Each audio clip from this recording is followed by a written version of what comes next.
ನಮಸ್ತೆ, welcome back to my channel. ಇವತ್ತು ನಾನೊಂದು ಸ್ವೀಟ್ ರೆಸಿಪಿ ತೋರಿಸ್ತಾ ಇದ್ದೀನಿ. ಸಬ್ಬಕ್ಕಿ ಪಾಯಸ ಮಾಡೋದು ತುಂಬ ಈಸಿ, ಕೇವಲ 10 ನಿಮಿಷದಲ್ಲೇ ಮಾಡ್ಬೋದು. ನಾನಿಲ್ಲೊಂದು ಜಸ್ಟ್ 3 ಇಂಗ್ರೀಡಿಯೆಂಟ್ಸ್ ಯೂಸ್ ಮಾಡಿದ್ದೀನಿ ಅಷ್ಟೇ. ಇದನ್ನು ಬಿಸಿ ಬಿಸಿಯಾಗಿ ತಿನ್ನೋಕ್ಕೂ ಚೆನ್ನಾಗಿರುತ್ತೆ, ಹಾಗೆ ನೀವು ಫ್ರಿಜ್ಜಲ್ಲಿ ಇಟ್ಕೊಂಡು ತಣ್ಣಗೆ ತಿನ್ನೋದಕ್ಕೂ ಚೆನ್ನಾಗಿರುತ್ತೆ. ನೀವು ಹೇಗೆ ಬೇಕಾದ್ರೂ ತಿನ್ಬೋದು. ಈ ಬಿಸಿಲಿಗೆ ತಣ್ಣಗೆ ತಿಂದರೆ ಇನ್ನೂ ಚೆನ್ನಾಗಿರುತ್ತೆ. ಒಂದ್ಸರಿ ಟ್ರೈ ಮಾಡಿ ನೋಡಿ.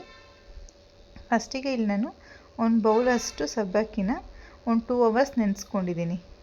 ಇಲ್ಲ ನೀವು ಬೆಳಗ್ಗೆನೇ ಮಾಡಬೇಕು ಅಂದರೆ ನೈಟ್ ನೆನೆಸ್ಕೊಂಡ್ರೂ ಆಗುತ್ತೆ.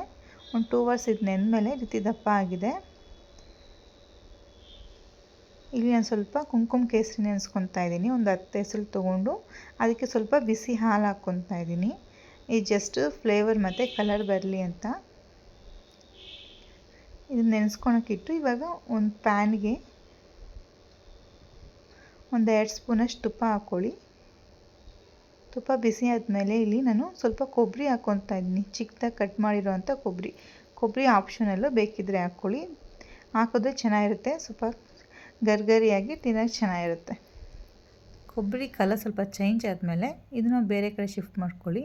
ಇವಾಗ ಅದೇ ಬಾಣಲಿಗೆ ನಾನು ಸ್ವಲ್ಪ ಬಾದಾಮಿ ಹಾಕ್ಕೊತಾ ಇದ್ದೀನಿ, ಚಿಕ್ಕದಾಗಿ ಪೀಸ್ ಮಾಡ್ಕೊಂಡಿರೋದು.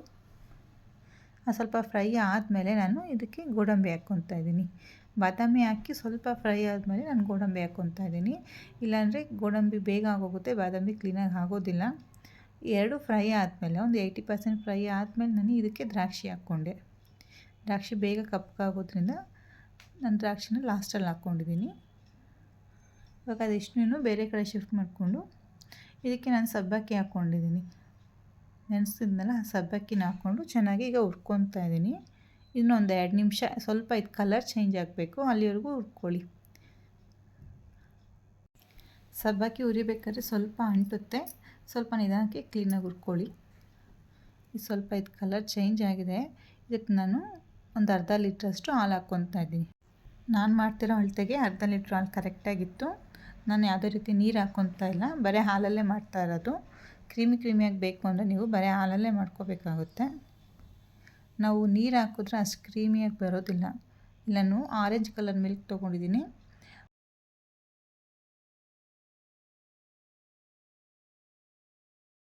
ಇವಾಗ ಹಾಲು ಕಾಯಬೇಕದು ಸ್ವಲ್ಪ ಚೆನ್ನಾಗಿ ಮಿಕ್ಸ್ ಮಾಡ್ಕೊಳ್ಳಿ. ಅದನ್ನು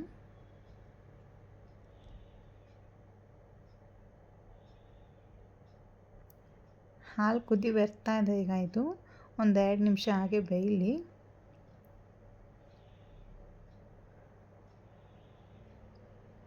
ಸಬ್ಬಕ್ಕಿ ಜಾಸ್ತಿ ಟೈಮ್ ತೊಗೊಳ್ಳಲ್ಲ, ಒಂದು 2 ನಿಮಿಷದಲ್ಲೇ ಬೆಂದೋಗುತ್ತೆ. ಬೆಂದಿದೆ ಈಗ ಪೂರ್ತಿಯಾಗಿದ್ದು.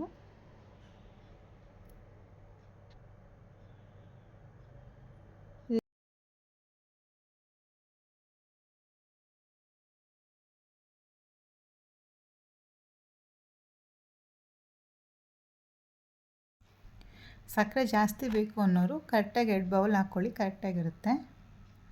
ನಾವು ಯಾವ ಅಳತೆಯಲ್ಲಿ ತೊಗೊಂಡಿರ್ತೀವೋ ಅದೇ ಅಳತೆಯಲ್ಲಿ 2 ಬೌಲಷ್ಟು ಹಾಕ್ಕೊಂಡ್ರೆ ಸಕ್ಕರೆ ಕರೆಕ್ಟಾಗಿರುತ್ತೆ. ಸಕ್ಕರೆ ಕಮ್ಮಿ ಬೇಕು ಅಂದರೆ ನೀವು 1.5 ಬೌಲಷ್ಟು ಹಾಕ್ಕೊಂಡ್ರೆ ಸಾಕಾಗುತ್ತೆ.